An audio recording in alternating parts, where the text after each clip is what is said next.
Quero convidar você nesse momento, aonde você estiver, a desejar fazer uma experiência com Deus. Sei que a atual situação que a gente está vivendo, ela é um pouco atemorizadora, opressora, tira a nossa paz, tira o chão, né? A gente fica sem chão, sem saber o que fazer, sem saber para onde ir. Mas eu quero convidar você hoje a fazer uma experiência com Deus. Com Deus. A partir da proposta dessa noite de louvor, desse cerco de Jericó, que é derrubar todas as muralhas dos pecados capitais. Mas nós estamos num tempo especial e eu não posso deixar de me dirigir a você nesse momento e levar uma palavra de esperança ao seu coração. Palavra de esperança. Nós, cristãos, somos um povo de esperança. Nós não perdemos a esperança. E o que é não perder a esperança? É não se desesperar. Quando a gente diz que a gente está desesperado, é porque a gente abriu mão da esperança. E quando a gente abre mão da esperança, a gente está dizendo para Deus: Senhor, Tu és pequeno. E está dizendo ao problema, à enfermidade, Você é grande, Você é poderosa. A gente está dizendo a Satanás, ao mal. Então nessa noite eu quero convidar você, antes que nada, a fazer essa experiência de colocar a sua confiança em Deus, depositar toda a sua confiança em Deus, e ao mesmo tempo derramar no coração de Deus, pelas mãos de Nossa Senhora, todos os seus medos, todas as suas preocupações. Que nada e ninguém tenha o poder de abalar o seu coração, que nada e ninguém tenha o poder de tirar de você essa esperança, que é o que move o coração de um homem e de uma mulher de fé. Um homem e uma mulher de fé sem esperança não é nada. Um cristão sem esperança, ele não pode testemunhar, porque a nossa esperança está depositada no Deus que venceu, o Deus que venceu a morte, o Deus que venceu o mundo. E se nós perdemos a esperança, nós perdemos o brilho de cristãos. E eu quero convidar você a resgatar isso nessa noite. Eu quero convidar você a cantar comigo essa canção. Ela é nova, mas eu vejo que ela é muito propícia para esse tempo que nós estamos vivendo, especialmente para o tema dessa noite, onde nós estamos falando já sobre a luxúria, pecado capital. E a luxúria, é claro, é um fogo aceso em nós, o fogo da paixão que nos consome para o mal. Eu quero convidar você a clamar comigo o fogo do Espírito Santo que nos consome para o bem. Esse fogo que tem que estar reinflamado em nós, esse fogo que tem que estar aceso em nós. Quero convidar você a levantar os seus braços, abrir o seu coração e aclamar junto comigo pedindo isso. Reinflama, Senhor. Vem Espírito Santo de Deus. Vem, Santo Espírito, vem me reinflamar. Vem, Santo Espírito, vem me incendiar. Peça isso. Vem, Espírito. Vem, Santo Espírito, vem me reinflamar. Vem, Santo Espírito, vem me incendiar. Canta mais uma vez comigo, peça. Vem, Santo Espírito, vem me reinflamar. Vem, Santo Espírito, vem me incendiar. Com mais força, mais uma vez, cantemos juntos. Vem, Espírito. Vem, Santo Espírito, vem me reinflamar. Vem, Santo Espírito, vem me incendiar. Com os braços erguidos, peça: reinflama-me, reinflama-me com teu fogo abrasador. Reinflama-me, ó Senhor. Clama, grita isso ao Senhor. Reinflama-me com teu fogo abrasador. Reinflama-me, ó Senhor. Peça mais uma vez. Vem, Espírito. Vem, Santo Espírito, vem me me reinflamar. Vem, Santo Espírito, vem me incendiar. Peça isso com o coração. Vem, Espírito. Vem, Santo Espírito, vem me reinflamar. Vem, Santo Espírito, vem me incendiar. Erga os seus braços, clame: incendeia-me, incendeia-me com teu fogo abrasador. Incendeia-me, ó Senhor. Clame, clame, clame ao Senhor: incendeia-me, incendeia-me com teu fogo abrasador. Incendeia-me, ó Senhor. Mais uma vez: incendeia-me, Senhor. Incendeia-me com teu fogo abrasador. Incendeia-me, ó Senhor. Clamemos juntos: vem, vem Espírito, vem Santo Espírito, vem reclamar, vem me reinflamar. Vem Santo Espírito, vem me incendiar. Clama com teu coração: vem, vem Espírito. Vem Santo Espírito, vem me reinflamar. Vem Santo Espírito, vem me incendiar. E aí onde você está, levanta bem alto os seus braços e clame agora essa força, clame esse poder sobre você. Vá pedindo: vem Espírito Santo, vem reinflamar o meu coração. Vem Espírito Santo incendiar o meu coração nessa noite. Vem Espírito Santo acender em mim esse fogo que consome todo o mal. Vem Espírito Santo acender em mim esse fogo que destrói toda a paixão mundana, toda a devassidão. Vem Espírito Santo, eu necessito de ti, meu irmão, minha irmã. Eu e você necessitamos do Espírito Santo. Clame com todas as forças o seu coração agora. Que todo medo caia por terra, que toda depressão caia por terra, que toda preocupação caia por terra, para que você possa agora clamar com todas as forças o teu coração. Vem, vem, vem, vem, vem Espírito. Vem Santo Espírito, vem me reinflamar. Vem Santo Espírito, vem me incendiar. Clama comigo, canta: vem Santo Espírito, vem me reinflamar. Vem Santo Espírito, vem me incendiar. Erga os braços, cante: reinflama, reinflama-me com teu fogo abrasador. Reinflama-me, ó Senhor. Reinflama-me, reinflama-me, reinflama-me com teu fogo abrasador. Reinflama-me, ó Senhor. E ore no Espírito agora, deixe fluir no seu coração essa força, esse poder. Que essa fogueira de amor agora se levante no seu coração. Que esse fogo abrasador agora consuma todo o nosso ser, a nossa alma. Vem Espírito Santo, ora em nós.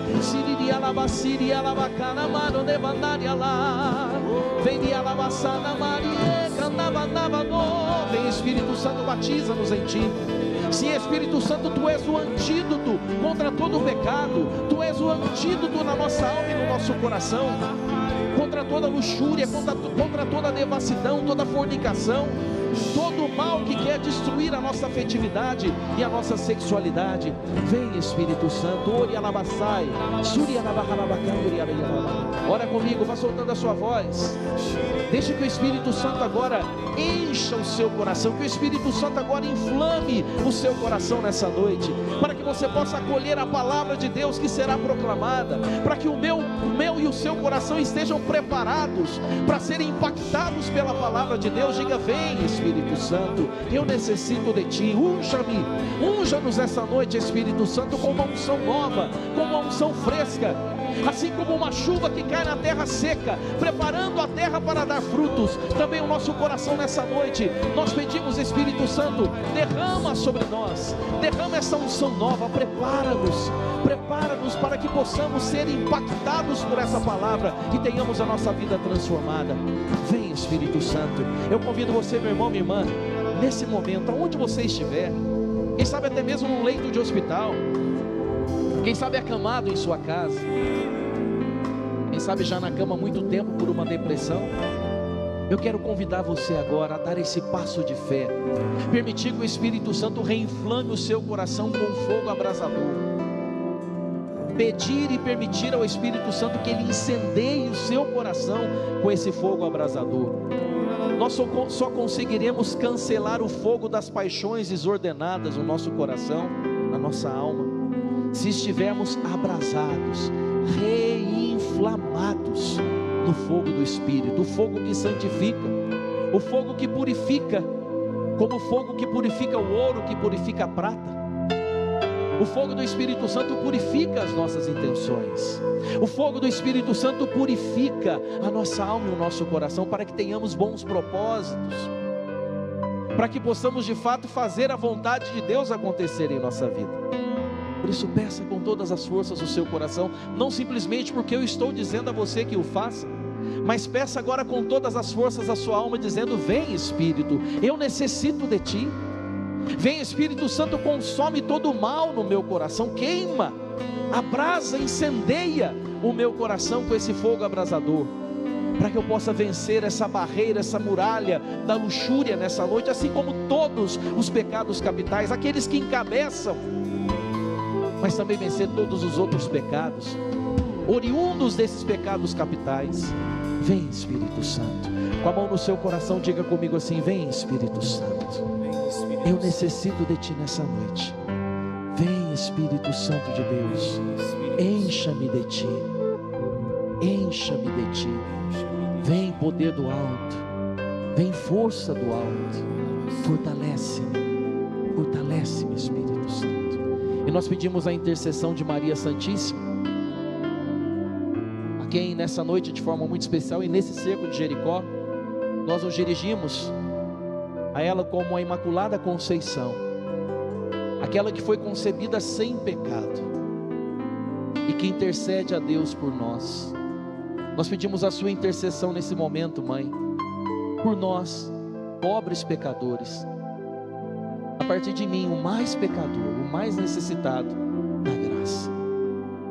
Eu também imploro por esses meus irmãos e irmãs que acompanham agora pela rede Evangelizar, pela TV Evangelizar. Visita, mãe, cada um deles agora, e com essas mãos ternas estendidas a nós, derrame graças, bênçãos.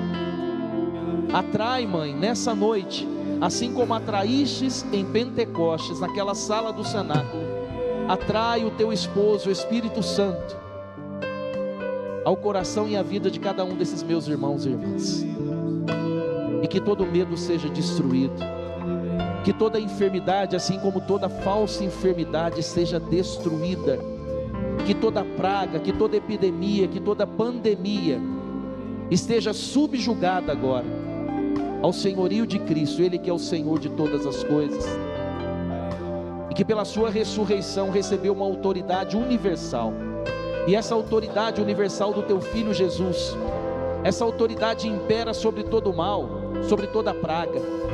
Por isso nós pedimos a tua intercessão, mãe, pelas tuas mãos ternas estendidas a nós. Alcança o coração desses teus filhos e derrama chuvas de graças e bênçãos sobre as nossas vidas. E com toda confiança nós rezamos: Ave Maria, cheia de graça, o Senhor é convosco. Bendita sois vós entre as mulheres, bendito é o fruto do vosso ventre, Jesus. Santa Maria, Mãe de Deus, rogai por nós, pecadores, agora e na hora de nossa morte. Amém. Rogai por nós, Santa Mãe de Deus, para que sejamos dignos das promessas de Cristo. Ó Maria concebida sem pecado, rogai por nós que recorremos a vós. Ó Maria concebida sem pecado, rogai por nós que recorremos a vós. Ó Maria concebida sem pecado, rogai por nós que recorremos a vós. Permaneçamos reunidos em nome do Pai, do Filho, do Espírito Santo. Amém. Uma boa noite a você que acompanha agora pela TV Evangelizar e pelo aplicativo, pelo YouTube. Uma alegria, uma honra muito grande estar aqui nessa noite. Digo isso de coração mesmo. É uma alegria e uma honra no momento tão delicado do nosso país, do nosso mundo, não é? Ter a oportunidade de chegar em cadeia nacional, a casa de tantas pessoas e a sua casa nesse momento. Sabendo que Deus não me colocou aqui à toa. Foi um acaso. Assim como o padre, não é um acaso que o padre está aqui com a gente nessa noite, fez a sua pregação, estará conosco conduzindo o Santíssimo. Não é um acaso. Para Deus não tem casualidade. Para Deus não tem acaso, tem providência. Deus já havia pensado desde toda a eternidade nessa noite, para que a gente pudesse se encontrar, para que o seu coração fosse impactado por uma palavra de esperança. Estamos vivendo tempos de desespero, de desesperança, e eu já falei sobre isso um pouquinho. A gente se desespera quando a gente abre mão da esperança. Quando a gente desiste da esperança, a gente se desespera. A desesperança é a falta de esperança. E o distintivo do cristão é a esperança. Esse é o distintivo, a marca do cristão é a esperança. O cristão não se desespera. Ainda que muitas vezes atribulados fiquemos, ainda que muitas vezes a gente até perca a noite de sono, perca a fome. Tem gente que o sinal que se desesperou é porque perdeu a fome, né? Parou de comer, rapaz, está com algum problema. Parou de comer porque está com algum problema, né? Quando nós perdemos a esperança, nós perdemos a marca, o distintivo de cristãos. E nós não podemos perder, nem eu e nem você. Porque se nós perdemos essa marca, nós perdemos tudo. A marca do cristão é a esperança. Por quê? Se nós vamos nos evangelhos, nós vamos ver nos 4 evangelhos que Jesus passou pelo sofrimento, pelo martírio, pela cruz. Ele morreu de uma forma terrível, tremendamente humilhante. Mas a esperança que nós temos não está colocada na morte de Cristo. São Paulo vai dizer que se Cristo não tivesse ressuscitado, vã seria a nossa fé. A nossa esperança está posta num Deus que venceu, que ressuscitou. Aí está colocada a nossa esperança. Por isso a esperança é o distintivo, é a marca do cristão. Cristão sem esperança não é cristão. Não pode se dizer cristão quem não tem esperança. Mas eu repito, às vezes a gente vacila, né? Daquela bambeada, porque não é fácil, claro que não é fácil. Diante de tudo que a gente está vivendo, não só agora da questão dessa pandemia, do coronavírus, do Covid-19, não só isso, mas tantas situações que nós passamos, problemas familiares, seu matrimônio, lutas, desafios, que eu e você que somos casados passamos. Todos nós que somos casados passamos por desafios, por tribulações. O nosso matrimônio é próprio da vida matrimonial. Quem diz que não passa nenhum problema, não passa nenhuma tribulação, não enfrenta nenhuma dificuldade no matrimônio, está mentindo. Que é próprio da vida matrimonial esse adequar-se, não é? Esse ajustar-se. É como 2 engrenagens que foram feitas, e assim é de fato, porque a palavra nos ensina isso, a palavra de Deus, que o homem e a mulher são 2 engrenagens que foram feitas, criadas para se juntar, né?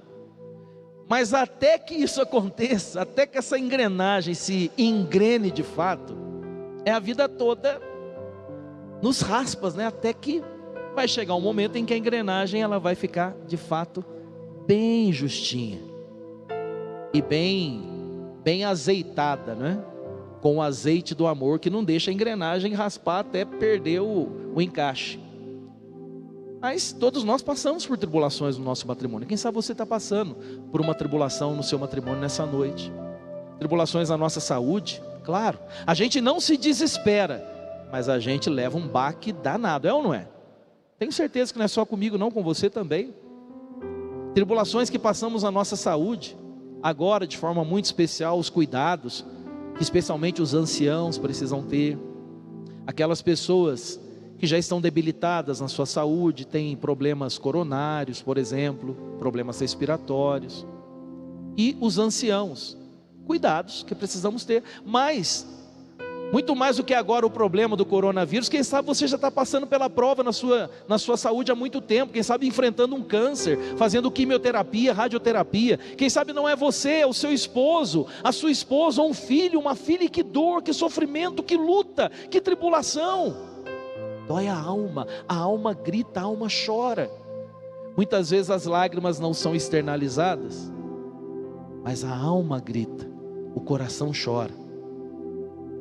E o Salmo 55 vai dizer que o Senhor, Ele recolhe as nossas lágrimas, ainda que elas sejam derrubadas ali debaixo do chuveiro para ninguém ver, porque muitas vezes é assim, com o pai e com a mãe, né? Ou com o esposo, com a esposa, não quer chorar na frente dos filhos, não quer chorar na frente da esposa, do esposo, vai para o banheiro na hora do banho, ali deságua. Essas lágrimas não foram perdidas, o Senhor recolheu cada uma delas. E diz o Salmo que Ele as escreve no livro da vida. São momentos de tribulação.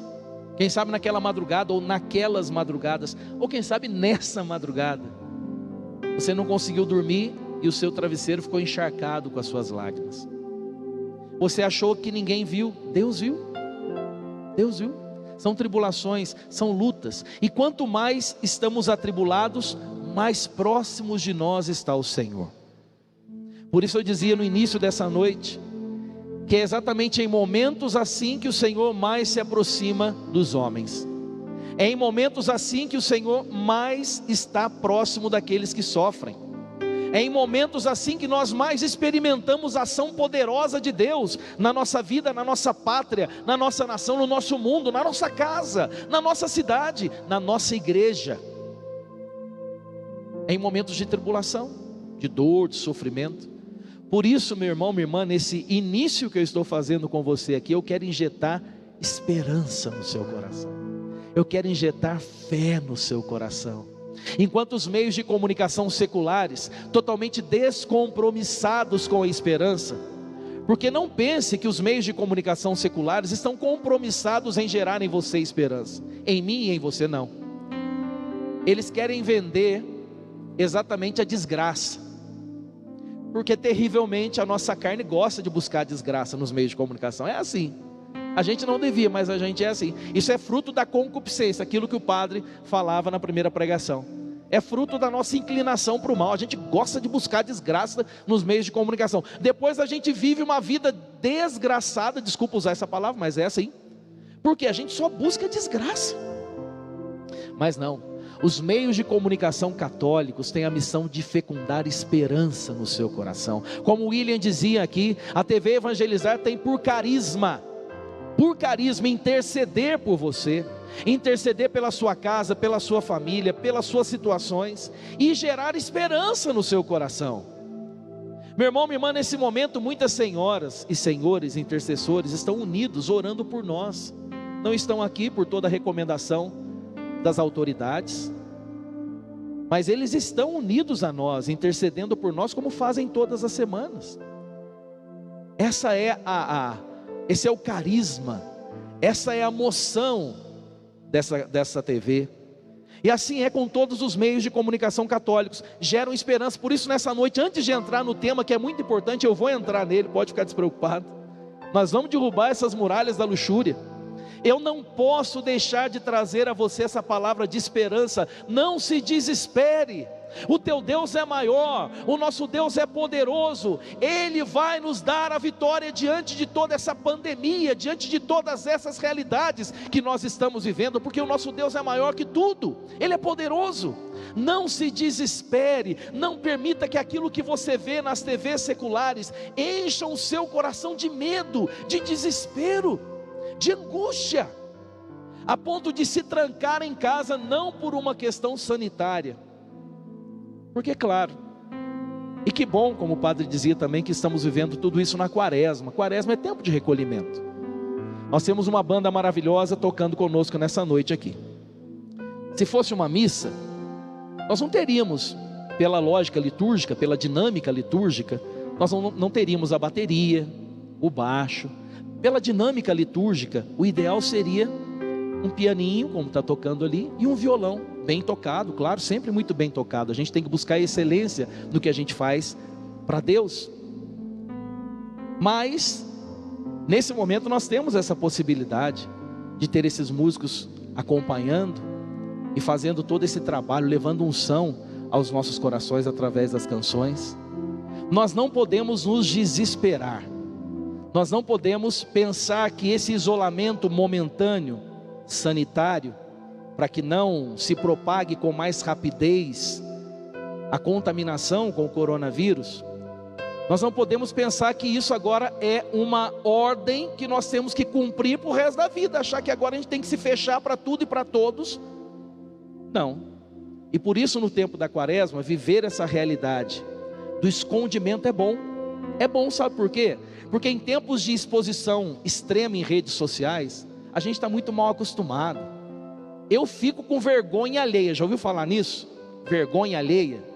Se você pegar minhas redes sociais, eu sou muito ativo nas redes sociais, sempre usei desde o início, quando as redes sociais, Facebook, Twitter, Instagram, quando elas foram lançadas, eu fui um dos primeiros músicos, cantores, pregadores católicos a entrar nas redes sociais. Eu uso e uso muito bem essa ferramenta para evangelizar, mas você não vê postado em rede social do Flavinho, aonde eu estou comendo, que roupa eu estou usando, que roupa eu comprei, que roupa eu vou usar no show, que corte de cabelo eu fiz, entendeu? Não tem, isso é futilidade. Primeiro que é futilidade para homens e mulheres de Deus, antes que nada. Para evangelizadores é futilidade. Mas nós, em tempos de superexposição, e isso também está dentro do contexto da luxúria, que são os prazeres desmedidos, a gente fica sem medida, sem tempero, a gente fica destemperado. Não é horrível ter uma comida sem tempero ou muito temperado? Não é horrível?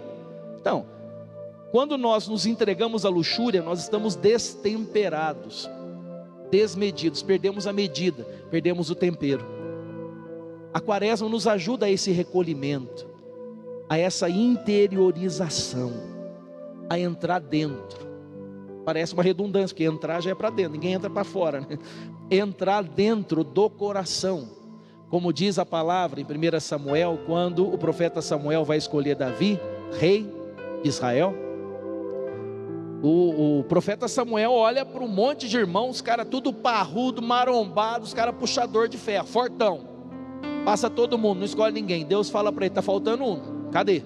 Aí vem Davi, rapazinho pequenininho, bonito, diz a palavra que ele era bem aparentado, de bela tez, tez é pele, né? Bela tez, era um rapazinho bonito, mas fraco diante dos irmãos. E o que acontece? É ele que Deus escolhe. Deus fala ao profeta Samuel, Samuel, Samuel, os homens veem as aparências, mas Deus, Ele vê o coração. Nesse tempo a gente tem que entrar para dentro do coração. E veja, viva bem esse momento, aproveita. Não viva simplesmente por uma questão sanitária, o recolhimento social. Viva na dinâmica da fé, como homem de Deus, como mulher de Deus. Recolha-se com a sua família, ore mais com a sua família, faça atividades com a sua família, em casa.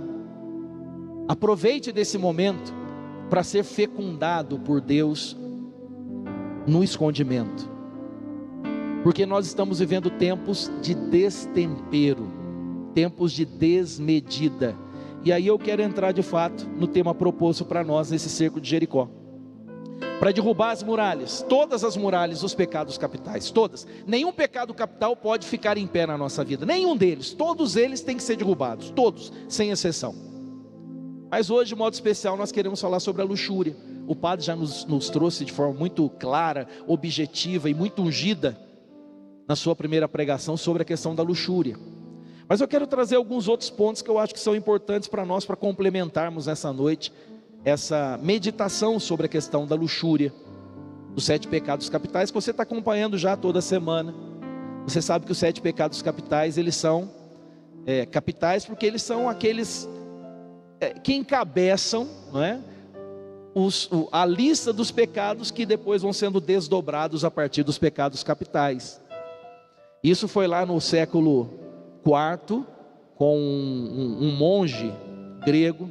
Ele tinha ali uma lista de 8, mais ou menos, né, que encabeçavam ali 8 situações que nos afastavam de Deus, pecados. Porque o pecado é isso, pecado nos afasta de Deus.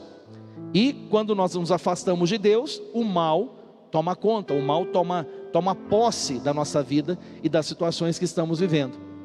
Depois, no século V, São Gregório Magno, então ele organizou melhor isso que aquele monge grego tinha iniciado ali no século IV.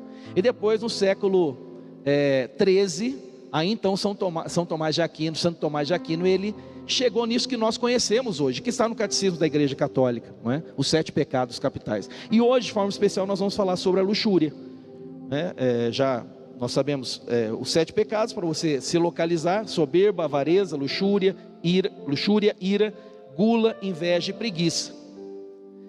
E uma coisa que para mim, para você, precisa ficar muito claro, que Santo Tomás de Aquino já dizia: todo pecado se fundamenta em algum desejo natural. Todo pecado, ele se fundamenta num desejo natural. Então a luxúria, ela parte de um desejo natural, que é o desejo sexual. A luxúria é uma deformação, é um destempero, é uma desmedida de um desejo bom, que é o desejo sexual. Nós católicos, muitas vezes por tabu, né, e por uma falsa moral, ou um moralismo, melhor dizendo, nós muitas vezes não queremos falar sobre esses assuntos, como o padre já comentava um pouquinho na sua primeira pregação, porque a gente acha que não é assunto para ser tratado na igreja, mas está no Catecismo da Igreja Católica. Nós temos que tratar, porque quando nós não tratamos, o demônio aproveita e nos joga na ignorância, mas não numa ignorância, porque se não tem consciência, não tem matéria de pecado. Isso a igreja nos ensina. Tem pecado quando tem matéria, você sabe o que você está fazendo, mas a gente sabe que a luxúria é o que ela é, mas a gente não quer ouvir falar. Então não é que a gente é ignorante ao assunto, não é isso não. O demônio acaba usando disso, para a gente achar que não, isso não deve ser falado, porque isso é feio de ser falado. O Catecismo da Igreja Católica, a palavra de Deus, nos ajuda a entender que o desejo sexual foi colocado no homem e na mulher para o bem, para ser vivido, e mais, para ser vivido em plenitude. Onde? No matrimônio. O desejo sexual, ele encontra a sua plenitude, ele encontra o seu ponto ápice no matrimônio. Fora do matrimônio é a fornicação, é a devassidão. A fornicação é quando 2 solteiros têm uma relação sexual. Isso se chama fornicação. Às vezes a gente fala umas palavras, não sabe o que significa, né? Fornicação, para a doutrina católica, para a palavra de Deus, é quando 2 solteiros têm uma relação sexual, não é?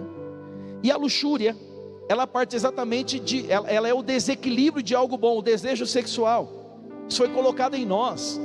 E agrada o coração de Deus quando um homem e uma mulher vivem plenamente a sua relação sexual no matrimônio. No matrimônio que está sob o sacramento, que recebeu a bênção, a unção do sacramento. Isso é uma bênção. E aquele marido e aquela mulher têm que viver plenamente a sua relação sexual. Isso é bênção. E a relação sexual vivida no matrimônio, ela tem 2 dinâmicas. A primeira, claro, gerar o prazer dos cônjuges, de forma plena. Por isso, cada vez mais os homens precisam aprender a preparar as suas esposas para a relação sexual, e vice-versa, mas especialmente os homens, por causa de uma cultura machista, né? O homem é muito egoísta na relação sexual com a sua esposa, e muitas vezes ele chega ao ápice da sua relação e não promove a sua esposa a mesma sensação. Isso é terrível, porque a palavra de Deus, o Catecismo da Igreja Católica, diz que os cônjuges têm que chegar ao ápice na relação sexual. Isso é lindo, dentro do matrimônio. Agora, quando nós falamos da luxúria, nós estamos falando do desequilíbrio. É vivido de forma devassa. Veja o que diz o Catecismo da Igreja Católica no parágrafo 2351. Diz assim: a luxúria é um desejo desordenado. Isso é a luxúria, é um desejo desordenado, ou um gozo desregrado do prazer venéreo. Venéreo quer dizer sexual. É um gozo desregrado do prazer sexual. Está no Catecismo da Igreja Católica que eu estou lendo. O prazer sexual é moralmente desordenado quando é buscado por si mesmo. Está entendendo? Porque quando dois solteiros têm uma relação sexual, eles estão cometendo o pecado da fornicação, porque é um prazer sexual desordenado, porque ele é buscado por si mesmo, não para que tenha o prazer sexual, como eu dizia, no caso do matrimônio, vivido pelo marido e pela mulher, mas também de procriação, porque a relação sexual dentro do matrimônio é para o prazer sexual dos cônjuges e para a procriação, não é uma coisa só, são as duas coisas juntas. Agora, diz o Catecismo da Igreja Católica que o prazer sexual é moralmente desordenado quando é buscado por si mesmo, isolado das finalidades de procriação e união. Está vendo como tudo está no Catecismo, como o padre dizia, está no Catecismo da Igreja Católica. Agora veja, a essência da luxúria são os prazeres sexuais. Essa é a essência, a matéria-prima da luxúria, né? Se a matéria-prima da avareza é a busca incessante do dinheiro, né? Da riqueza, da aparência e tudo mais, na luxúria a matéria-prima são os prazeres sexuais. Este pecado capital é o mais intenso dos prazeres corporais. A luxúria é o mais intenso dos prazeres corporais. É um desejo incessante, é uma chama que não se extingue. Quando a gente se entrega à luxúria, é como se acendesse uma chama dentro de nós, que não é essa chama que nós cantamos. Por isso eu quis começar com essa canção que se chama Reinflama, que vai ser inclusive o título de um novo álbum que eu vou estar lançando, se Deus quiser, em maio. Quando nós pedimos ao Senhor que Ele nos reinflame, nós queremos a chama do Espírito que nos consome, que consome todo o mal em nós, que destrói todo o mal.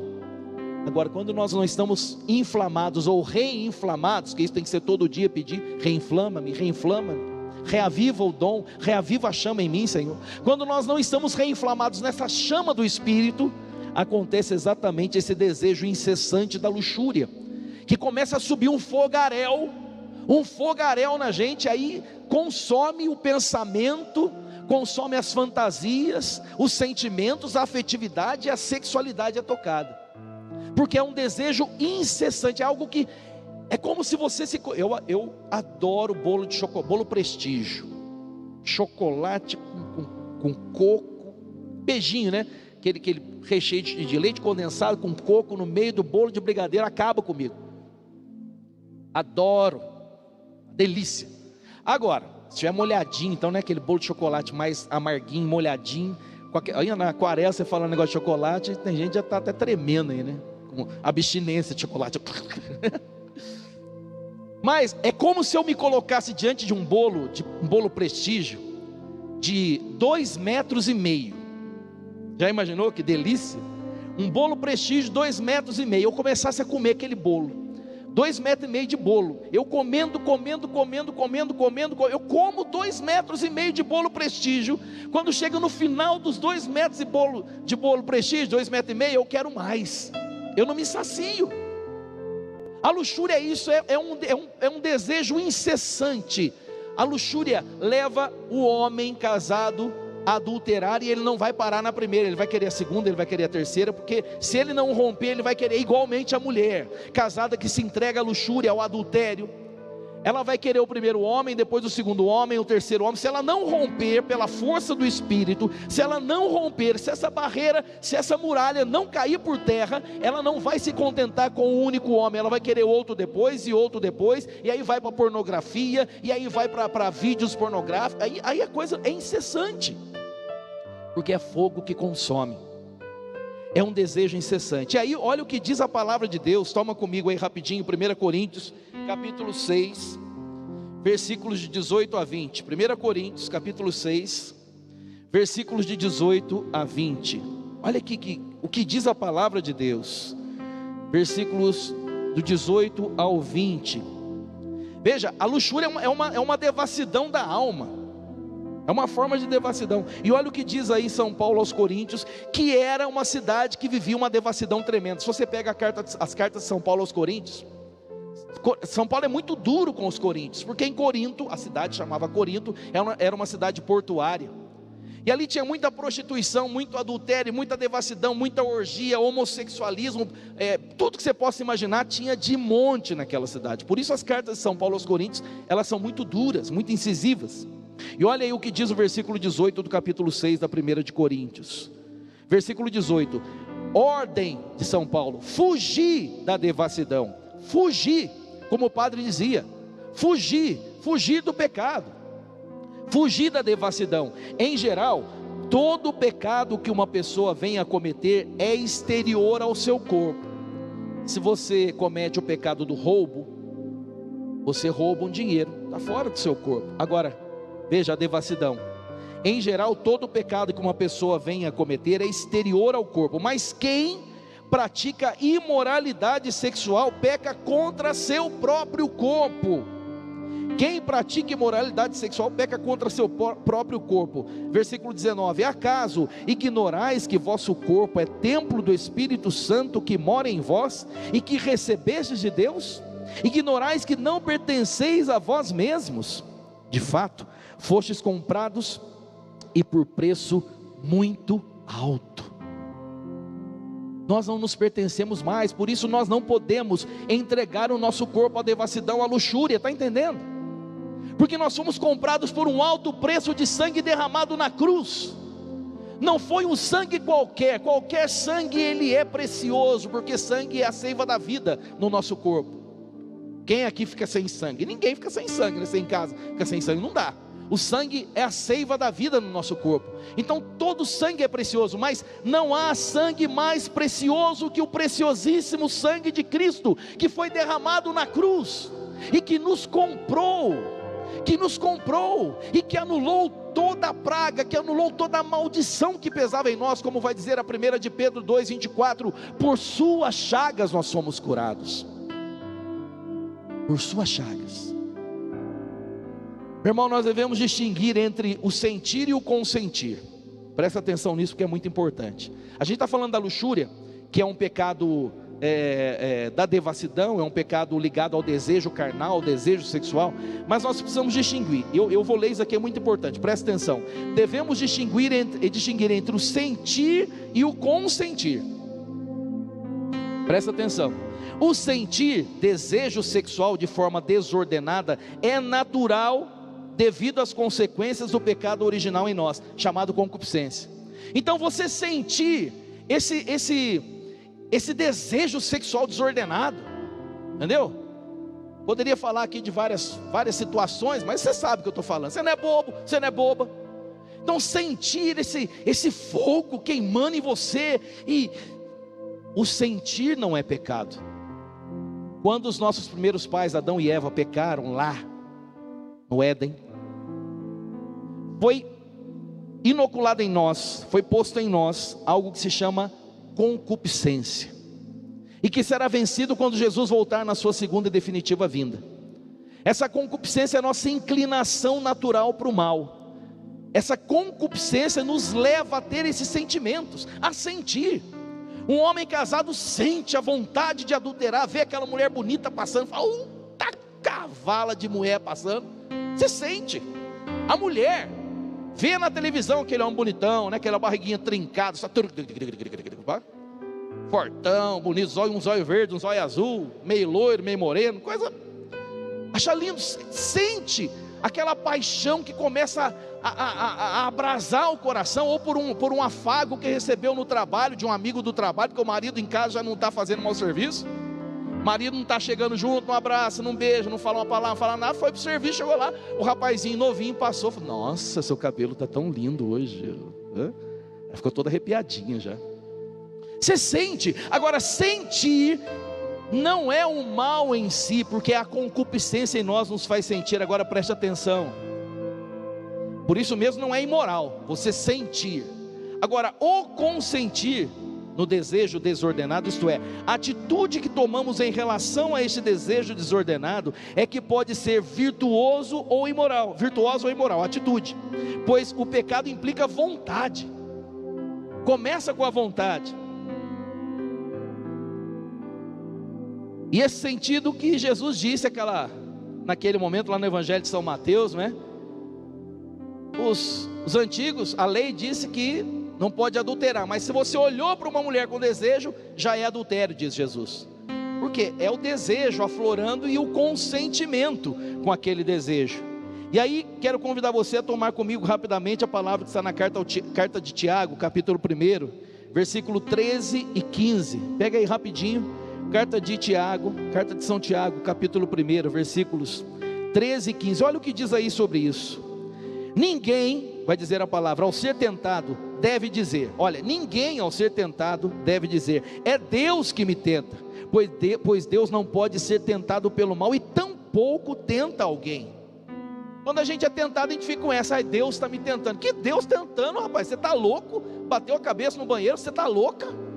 Aqui é a palavra, ninguém ao ser tentado deve dizer, é Deus que me tenta. Versículo 14, antes, cada qual é tentado por sua própria concupiscência. A palavra que eu acabei de dizer para você, cada qual é tentado por sua própria concupiscência, que o arrasta e seduz. Sentir não é o pecado é consentir a partir daquilo que você sentiu.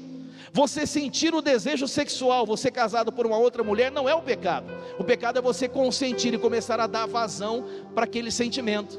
Você começa a escrever para ela, você começa a seguir na rede social. Se trabalha com você começa a levar um bombonzinho, leva um sonho de valsa para a gatinha no outro dia, né? Aí você começa a consentir. Olha o que diz a palavra aqui na sequência, versículo 15. Em seguida, a concupiscência, ou seja, esse sentimento concebido, concebe o pecado e o dá à luz. Aí vem toda a devassidão que nós já estamos falando. E o pecado, uma vez maduro, gera a morte. É a palavra de Santiago. Nós não podemos dar vazão para o consentimento. Sentir, a gente vai sentir. Ninguém aqui, veja, a gente olha para os santos da igreja e pensa que os santos foram pessoas que não sentiram nada. Olha para São Francisco de Assis, meu Deus do céu. Quem conhece a história desse homem maravilhoso da nossa igreja, desse santo maravilhoso da igreja católica, quando ele sentia a paixão carnal levantando o fogaréu nele, o que ele fazia? Corria e se jogava na neve peladão, rolava na neve para baixar o fogaréu, porque ele sentia o fogo da luxúria levantando no seu corpo, se jogava na neve. E quando não era na neve, quando o fogo da luxúria acendia ainda mais alto, ele se jogava nas roseiras, no espinheiro, e machucava a sua carne, para que o fogo baixasse. Ele não consentia, ele sentia, como eu sinto, como você sente. Agora, eu muitas vezes sinto e consinto, você muitas vezes sente e consente. Nós não podemos mais. Se nós queremos vencer a luxúria, se nós queremos derrubar essas muralhas da luxúria nesse cerco de Jericó, eu e você, meu irmão, minha irmã, precisamos lutar contra o consentimento ao pecado, porque diz a palavra em Tiago, o pecado consentido, ele dá à luz, a concupiscência consentida, ela dá à luz o pecado, e o pecado, então vindo à tona, ele gera morte. Eu e você precisamos hoje fazer essa opção de lutar contra todo o consentimento que nós temos dado ao mal na nossa vida. Porque como diz a primeira carta aos Coríntios, capítulo 6, versículo 12, veja que poderoso, a mim tudo é permitido, mas nem tudo me convém. A mim tudo é permitido, mas nem tudo me convém. Claro que me é permitido olhar para qualquer mulher que eu quiser. Eu tenho olho, você também não tem olho? Você tem olho, é permitido olhar, Agora, convém? Não, né, filho? Não. Tudo me é permitido, mas nem tudo me convém. A mim tudo é permitido, mas não me deixarei dominar por coisa alguma. É o consentimento. Quando a gente se deixa dominar, a gente está consentindo. E para encerrar, eu deixo a você essa palavra de 1 Coríntios capítulo 10. Grava no seu coração essa palavra, especialmente diante dessa prova que estamos vivendo no mundo inteiro e no nosso país, essa pandemia. Guarda essa palavra no seu coração. 1 Coríntios 10, 13. Veja o que diz: não tendes sido provados além do que é humanamente suportável, Eu não estou falando uma palavrinha para você ficar felizinho, é a palavra de Deus. 1 Coríntios 10, versículo 13. Não tendes sido provados além do que é humanamente suportável. A gente é que é sem vergonha. Eu e você somos sem vergonhas e caímos, fraquejamos. A gente nem chegou na metade da prova e já já entregamos as pontas. E diz a palavra: Deus é fiel e não permitirá que sejais provados acima de vossas forças. Olha que poderoso.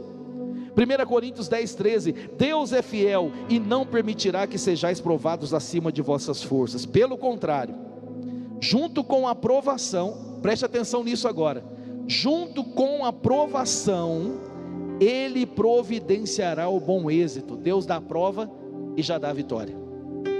Junto com a provação, Ele providenciará o bom êxito, para que possais suportá-la.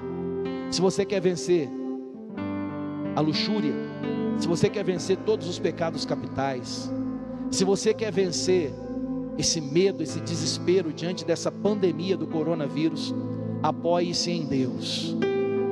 Sinta, porque às vezes a gente vai sentir medo. Eu sinto medo, não deveria, mas sinto medo diante do futuro. Muitas vezes não raciocino. Essas são as filhas da luxúria, que eu não vou ter tempo para falar para você, as 7 filhas da luxúria. Mas nós não podemos permitir que o sentimento se transforme em consentimento, porque Deus nos dá sempre a força para vencer todas as provas.